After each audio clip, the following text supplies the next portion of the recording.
বন্ধুরা, আজ আমি পিপুল শাক ছোটো মাছ দিয়ে তরকারি করব। পিপুল শাকটা এই যে কেটে এখন ধুয়ে নেব।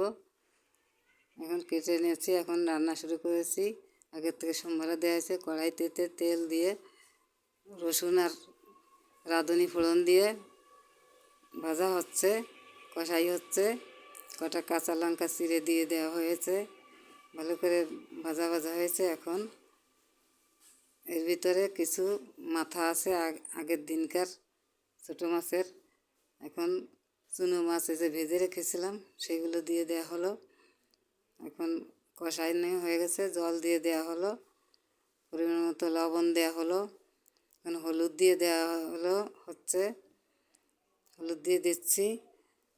এখন বেশ ভালো করে জাল উঠেছে। এখন পিপুল শাকটা দিয়ে দেব, দিয়ে একটু নাড়াচাড়া করে ঢাকা দিয়ে দিচ্ছি, ঢাকা দিয়ে দেব। ঢাকা দিয়ে দিচ্ছি, জাল হয়েছে কিছুক্ষণ, ঢাকনা তুলে এখন নাড়াচাড়া হচ্ছে।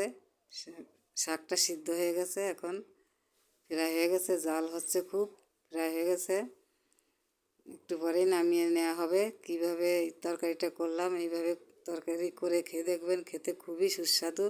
আমার এই ভিডিওটা ভালো লাগলে সাবস্ক্রাইব করবেন, লাইকের মাধ্যমে কমেন্ট করবেন। ভালো থাকবেন, সুস্থ থাকবেন।